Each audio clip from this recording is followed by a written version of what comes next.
the Megalodon. A giant creature from a more ancient age.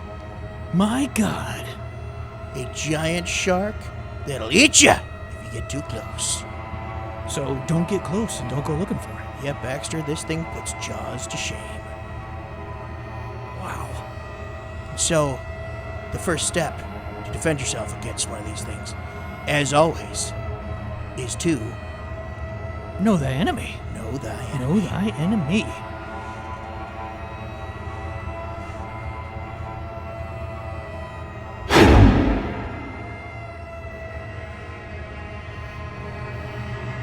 General, I think we're rolling. I think so too. Hi, everybody. Welcome to the Know Thy Enemy podcast. Yep. With your hosts, Howard T. Baxter for Completely Unbiased News and the General, Monster Hunter Extraordinaire. And here we are. We're talking about the Megalodon today. The Megalodon, or if you are Jason Statham, the Megalodon. Yeah, there's a Megalodon in the trench. Yep. So we decided to do this episode. It was Baxter's idea since the Meg 2 is coming out soon.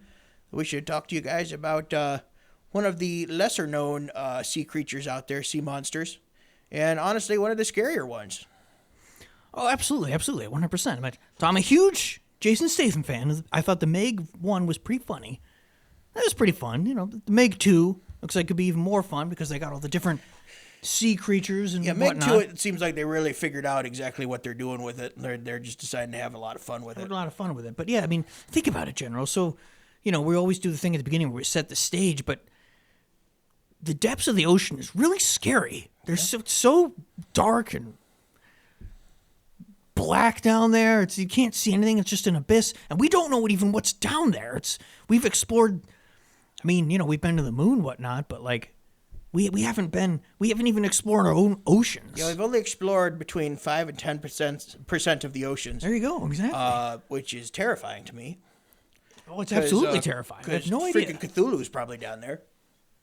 Does Cthulhu live underwater, or is he in space somewhere? No, he's living in the ancient city of Reliach, in the middle of the Pacific. Wait, that is Ocean. underwater, isn't it? It is, yep. Because I've read the Call of Cthulhu, but I don't remember that part. An ancient city that's a sunken city that rises up every so often to the surface. You said it's the ancient city of Reliach. Reliach. Reliach. Rach. Reliach. Ugh. Cthulhu. Right there. He's a good guy. Right there. He's actually a very bad guy.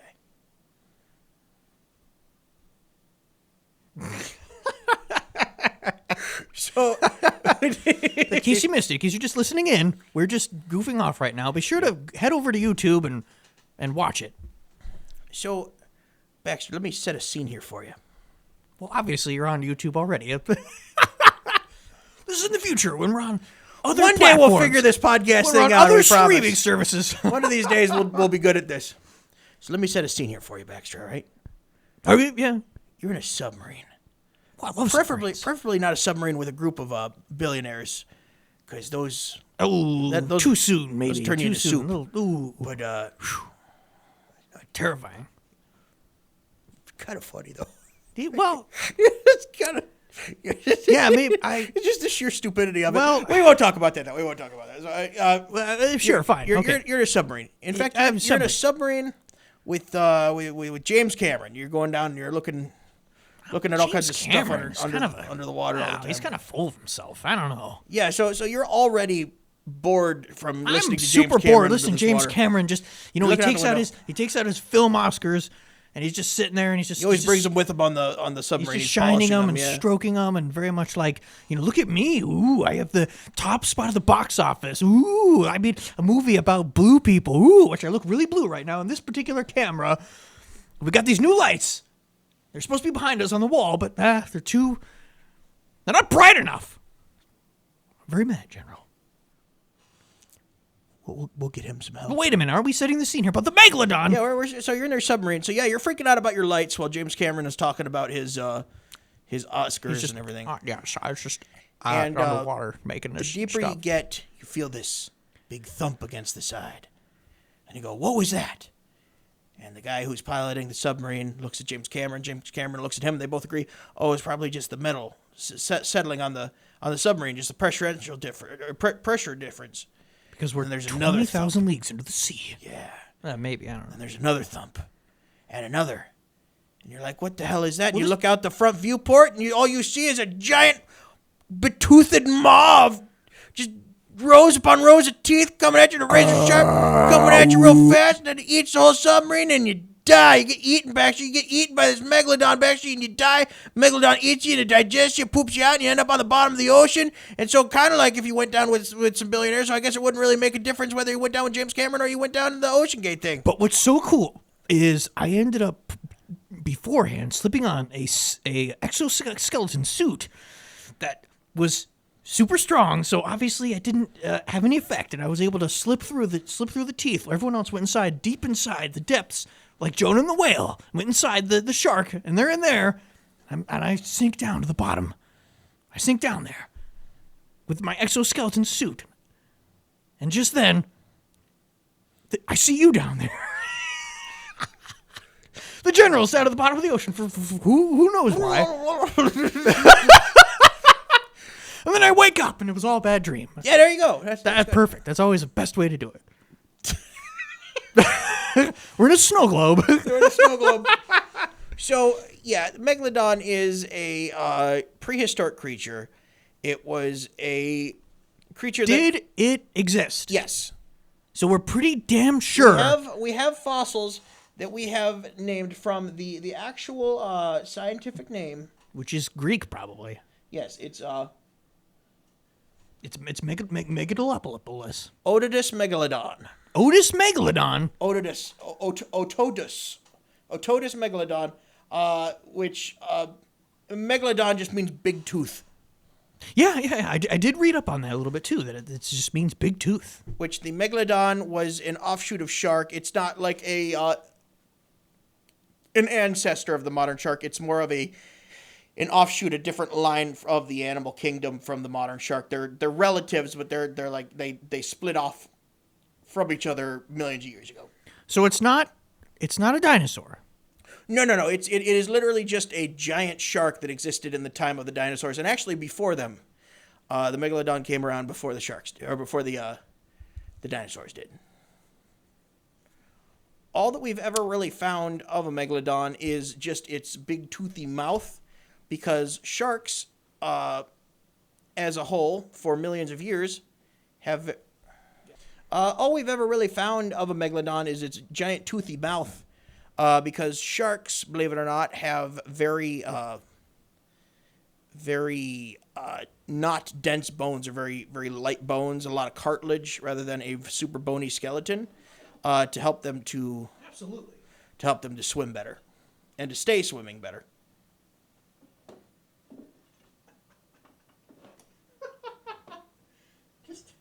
Just trying to get this light. In case you weren't watching, go back and watch this text. Trying to get this stupid light. So blue. I didn't want to be a blue man like James Cameron's stupid Avatar movies. But yeah, they're just basically, in a nutshell, just a giant freaking shark. Absolutely huge. The teeth itself, I believe, get about that big individually. Just these giant freaking teeth. Like the size of your head. That's crazy. Oh, yeah. Let's see. The Megalodon, I believe, is expected to be up to like 52 feet long or something like that. Yeah, that's what I read. It was about 50, but it was like 62 in a different measurement system. Yeah, there's lots of different things. Some of them say they were like, 10 feet long, 50 feet long, 20 feet long. Nobody can really agree. It all depends on the ratio from size of the head to the size of the body, which in the movie that's coming out, the Meg 2, it's this weird, like, blunt-looking face thing. It's not all stretched out like a great white shark. No, yeah, it's it seems like it's more... Looks like it swam right into a frying pan. Yeah. Mushed its face. Well, they're definitely going for the more fantasy sort of elements of that. Oh, yeah. But yeah, there's been lots of fossils found of a megalodon mouth, and they've recreated what they believe an actual jawline would look like for a megalodon. Yeah, super, super crazy, but that's about all we have ever found was just teeth and jawbones and whatnot. And yeah, that's about all we have from actual current record. However, megalodons have been a piece of folklore and legend among sailors for years and years and years and years, because you're always going to come across that one shark that scares a guy into thinking it was, that big. Giant freaking shark. Shark that is big enough to bite a hole in a ship and tear it down. Well, right, exactly. And so a lot of what we're going off of is just somehow we've pieced all this together just from a tooth and you said, what else? So we found teeth, we found a jaw. Potentially a jaw. It could have been. That sorry. And just folklore. Yep. Now, a lot of those stories of a giant megalodon bit our ship and tore a chunk out of the front of it and bit a hole in our ship. A lot of that is just running into rocks and stuff like that. So a lot of the megalodon myths are just a bunch of hooey. But you know where megalodons are real? Fighting Jason Statham. And also in Sea of Thieves. Oh, are they in there? They are, actually. I love that game. They show up and it has some of the best music in the game. Brum, brum, brum, brum, brum, and you got to fight them. They'll circle your ship and try and bite you. Giant sharks. Shoot them with cannons. It's freaking awesome. Giant sharks. Yep. Why did they go extinct? Just over time, the whole idea of megafauna, which was just the large, super large creatures like, the dinosaurs, the large sharks, a lot of the other larger animals, or even more recently in the Ice Age, you had the woolly mammoths, which were bigger, the giant sloths. A lot of the more large creatures died off because of the amount of food intake that it would require for them in order to keep going on was so much greater than that of a smaller animal. And so there was more competition over smaller and smaller amounts of food with these larger and larger creatures. And so they ended up just basically dying off because you have the smaller sharks would basically outperform them. You have a smaller turn radius, you're more maneuverable, sometimes they were faster, and you didn't require as much food in order to survive. Whereas, you need a certain caloric intake as a megalodon in order to keep swimming. So did megalodons, but couldn't they just eat the whales? No, whales came way after. Oh, okay. Whales are a far more squeaky door. Whales are a far more recent addition to the gene pool than sharks are. Sharks are unfathomably ancient. Sharks came before any life on land. Sharks are older than plant life, as we know it on land. Yes. Because of water. Because of water, yeah, exactly.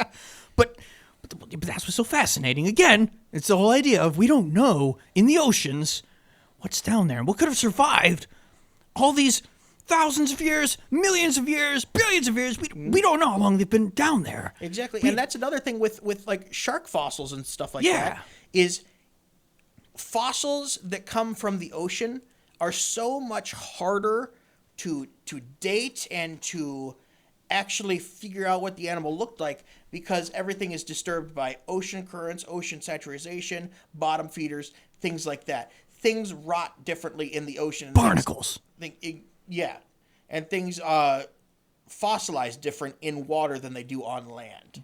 Well, and a good, so sort of a maybe this kind of goes along with that, but if you see a rock on the beach that's pretty smooth, it's because the water's been going over and over. Yep, erosion. Yeah, and so it's you kind of take that idea and put it underwater. It's going to be some things happening to it. Well, the oceans even have currents too, where the ocean is constantly in motion. So there is constantly that gentle brush over the surface of everything. Not to mention all of the sand and gravel and dirt and silt that is constantly being replaced over the oceans. And then you get the tectonic drift and everything. New oceans forming, oceans receding, all that stuff. It makes it really, really difficult to actually date and identify any sort of consistent aquatic life fossils. Well, and also there are lakes in the water. Yeah.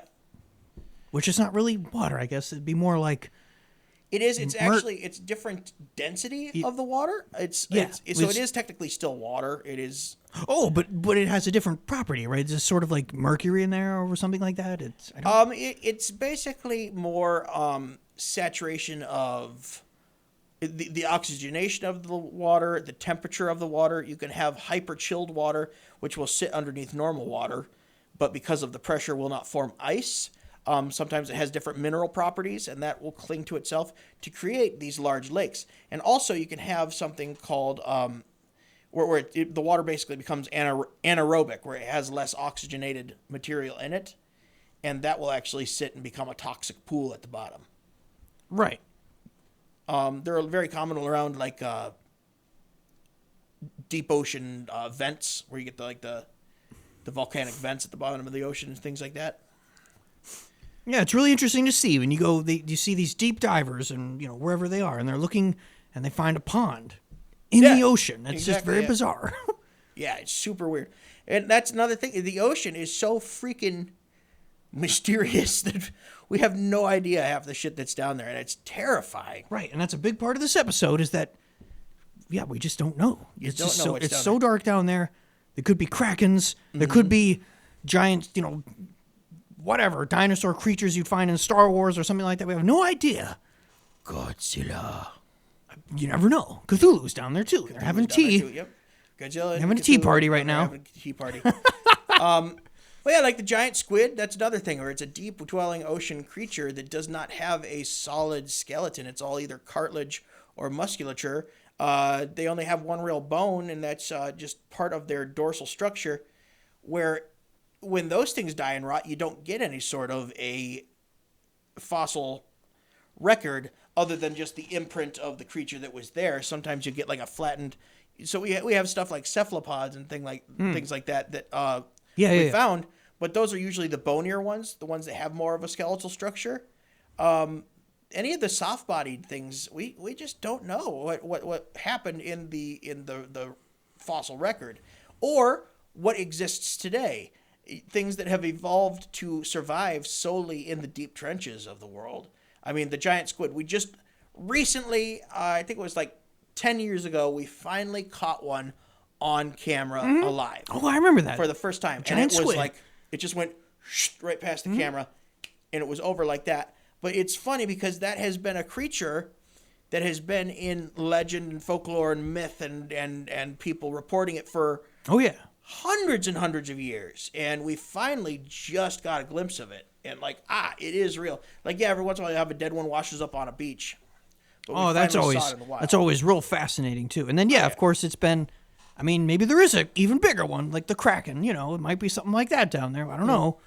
But we do know there are large squids, and it's not octopus. It is a squid. It is a squid, yes. There is a difference. There is a very big difference, yep. And a big old eye. Big eye, which is crazy because the giant squid has the largest eye of any creature on Earth. It's the size of a dinner plate, so it's this eye this big. And so the eyes are that big on it because there is so little light that makes it down that far. They need that bigger of an aperture in order to let in what little sunlight makes its way down there. So that means they see you before you see it. Which, again, is super scary. But also, you have to remember, because this eye is as big as one of the general's decorative plates that are always falling down upstairs. Absolutely. All my decorative plates. I don't remember which episode that was. We were talking about decorative plates. Was that the Black Dog episode? I think it was a Black Dog episode. It was either Black Dog. No, it was Supernatural Perception. Supernatural Perception. That was episode 4. Ghosts throwing my decorative plates off the wall. It has the least amount of views right now. Go check it out. Perception of the Supernatural, where we talk about the perception of the supernatural, and it's very interesting. Yeah. Right? Yeah. Wouldn't you say? Wouldn't you want people to go and watch it? Yeah. Okay. But most of the people here now want to learn about the Megalodon. Well, sure, yeah. But so with these Megalodon attacks, like I said, the vast majority of them are like somebody hitting a rock, and then they'd see a shark in the water, or they'd see the fin, or they'd see a rock that looks like the fin. So it's a lot of these folklore tales, these legends that add up to, oh, this giant shark attacked our ship. And everybody's like, that's a bunch of hooey. Sharks don't get that big. And then we find a tooth. Oh, we found a tooth. We found a We tooth. found a tooth. And it is huge. And we're like, this is definitely a shark tooth, but it is bigger than like 18 shark teeth combined. It is this gigantic, massive tooth the size of one of my decorative plates. And so it's funny that you have something in the historical fossil record that proves the existence of something that was merely speculative and was a bit of folklore. And that's things that happen like with the cryptid record. You have things like the okapi was a cryptid for the longest time. The what? Okapi. Here, I'll look up a picture of it. They're super weird looking. Is this an underwater creature? Nope, it's a jungle creature. This is a jungle creature. Yep, they were. Oh. Yep, It's like a zebra. Yep, it's like a zebra donkey thing. It's super weird, and they were a cryptid for the longest time until they actually found them in the wild. Different birds that have been like the putu bird was like an omen of death until they actually found them, and they're like, oh god, these things really exist. So that's one thing where you have myth and then you have cryptids, which cryptids are more likely to exist than mythological creatures. That's the distinction. Well, of course, and you have to remember, you're sailing out. Just imagine the middle of the ocean on a boat. Mm-hmm. Nothing out there. Bored out of your freaking mind. Bored. Probably going a little bit nuts. Maybe you got scurvy because you're not eating any vitamin. Was it vitamin C? Cabin fever. Cabin fever. Muppet Treasure Island. Great movie. It's my favorite movie of all time. Is there a when you get scurvy, that's because you're missing, was it vitamin C or Not something? enough vitamin C in your body. Because they always get limes and lemons and those types of things. Oranges and stuff, yep. So you got scurvy, and you start to hallucinate a little bit, cabin fever, whatnot, and then something hits your boat. Maybe even there's a hole in it. It could very well be, it's a kraken, it's a giant shark. Wow, we don't know. Mm-hmm. And that's where it starts, and then eventually someone might see something, but it was Crazy Joe. We don't believe him anyway. Yeah, Crazy Joe's crazy. And then it turns out that the Megalodon was real. Wasn't that great? Wasn't that a great story? Well, it blows my mind that it is still real. And the thing is, you have creatures that have existed since prehistoric times, since ancient times. The horseshoe crab. Yeah. We have fossils Yes. of the horseshoe crab identical to how it exists today that date back millions and millions of years.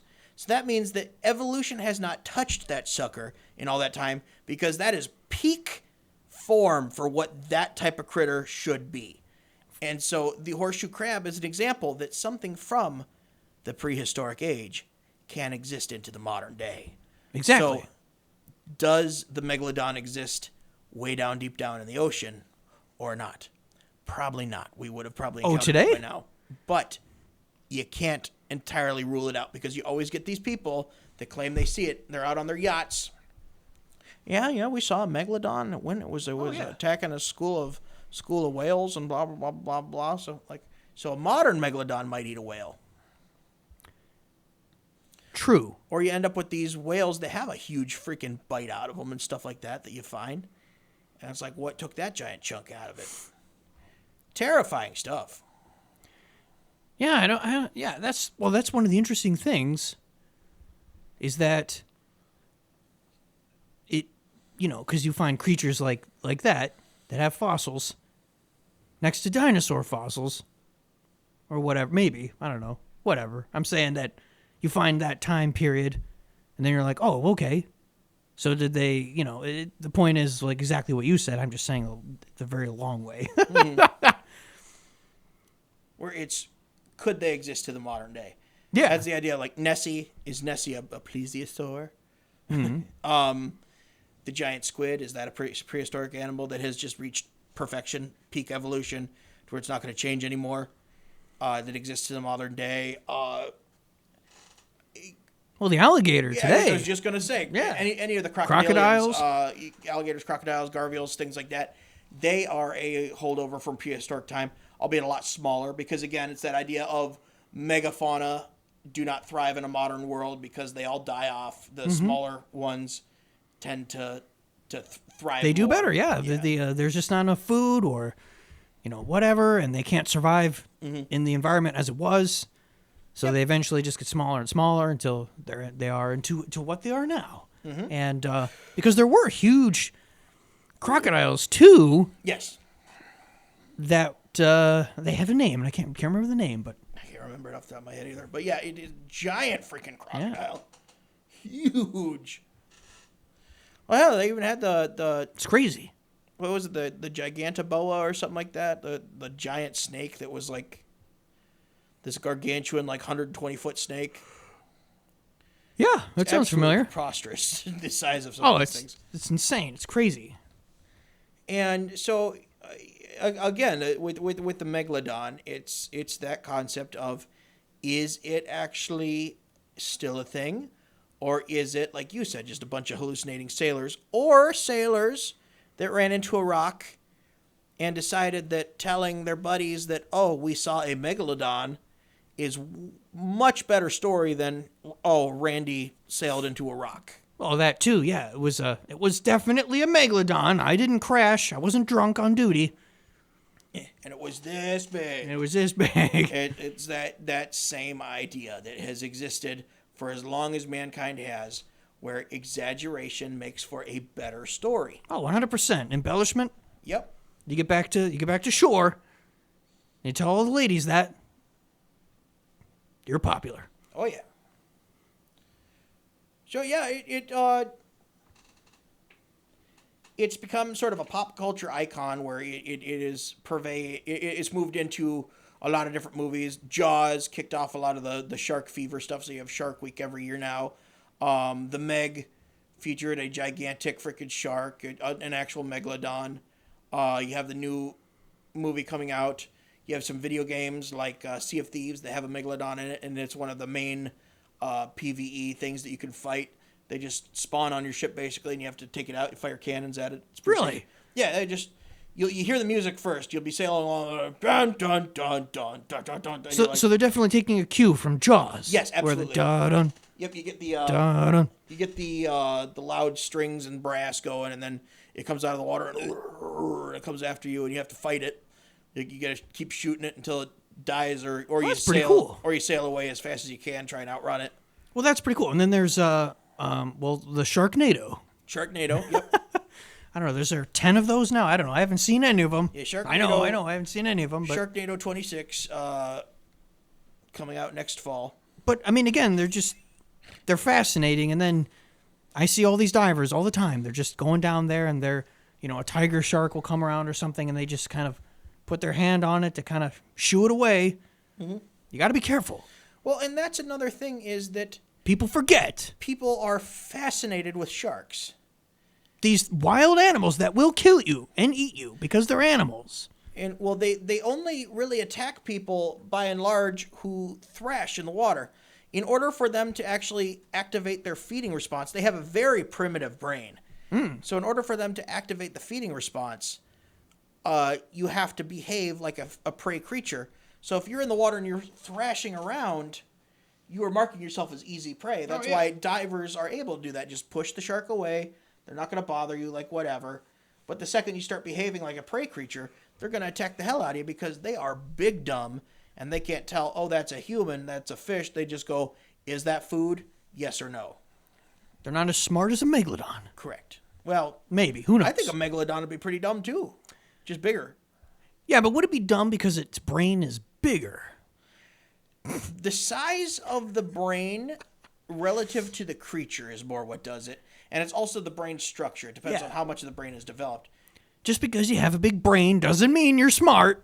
That would be terrifying. You have a megalodon that shows up. You're like, it's a megalodon. You just yes, I am. Oh yeah, it actually talks to you. I'm a megalodon, and you are my next meal. Well, like one of those movies.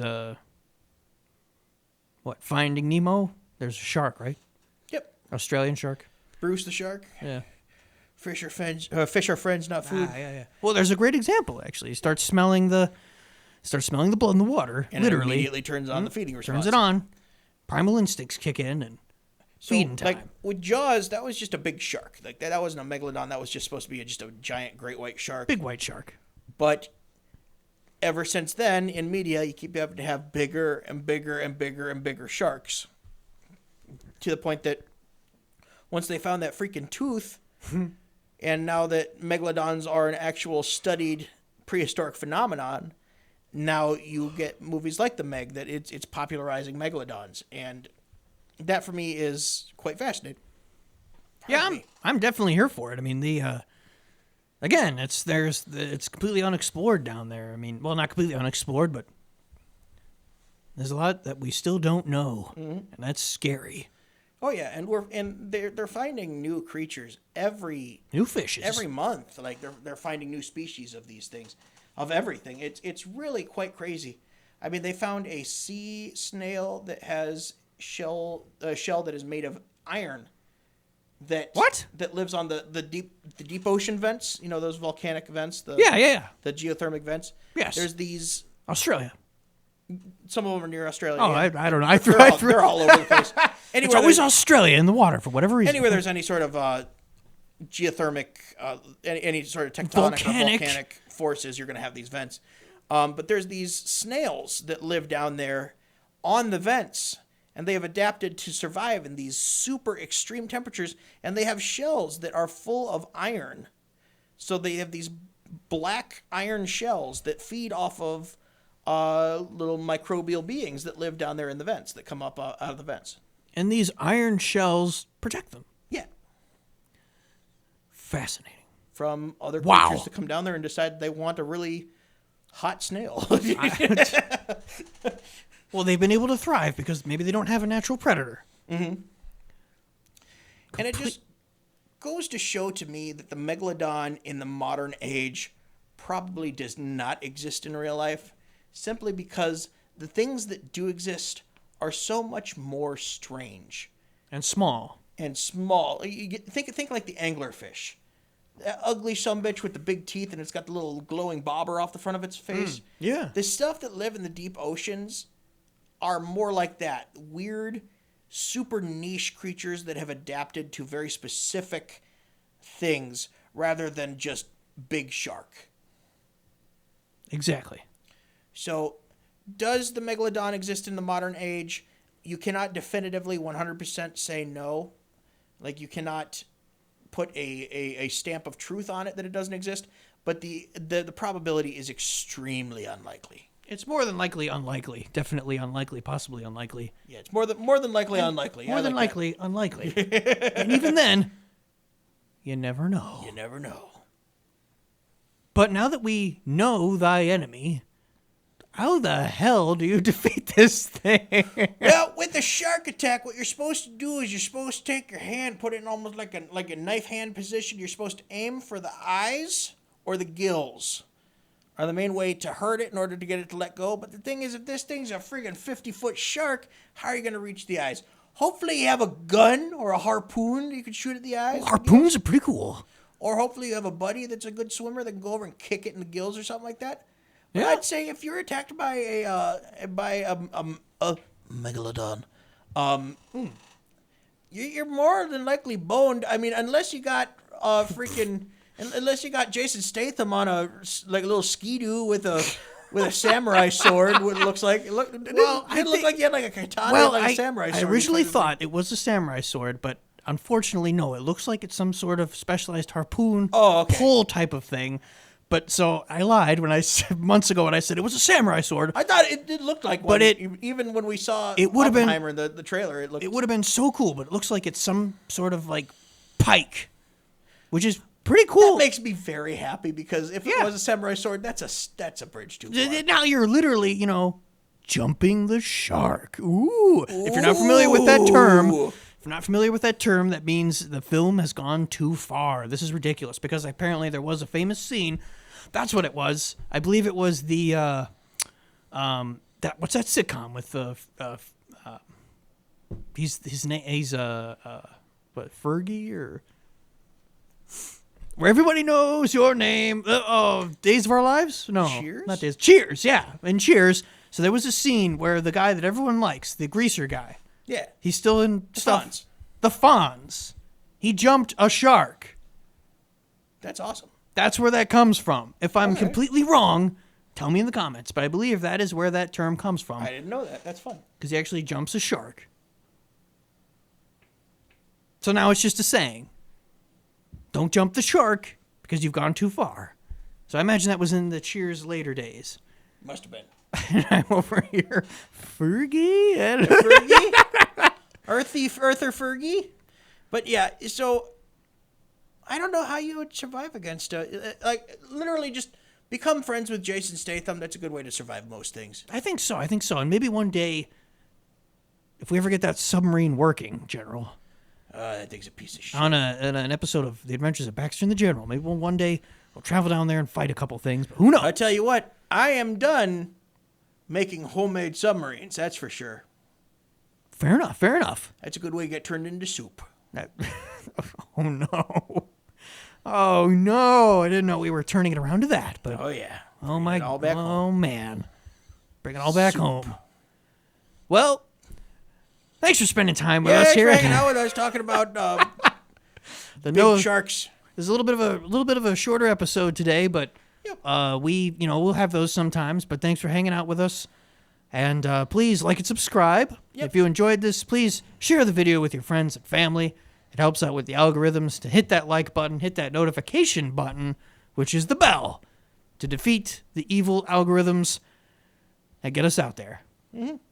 Yeah, if you feel as though we have improved your day and you've learned something from us, leave us a little love. Leave us a like. Subscribe to us. We're never going to beg for it, but if you feel as though we deserve it, let us know. Tell us in the comments how we're doing. Tell us in the comments if there's another creature you want us to cover. We're open to just about anything. Yeah, let us know in the comments. Yep. Let us know if you've seen a Megalodon. Yeah, if you have seen a Megalodon, let us know. First off, bullshit. But second off, we'd love to hear the story. Yeah, leave it in the comments. Or some other type of cryptid, if you've seen it. Let us know, or what do you want us to look up next? We've already done one episode where there was a comment, and we that was our second episode, the skunk ape. The skunk ape, yeah. Yep. I had no idea the skunk ape existed. A couple others in the pipe that people have suggested that I'm creating a list. Fantastic, yeah. We have a list. Yep. So yeah, thank you so much for stopping by. Yep. And see you later. Toodaloo.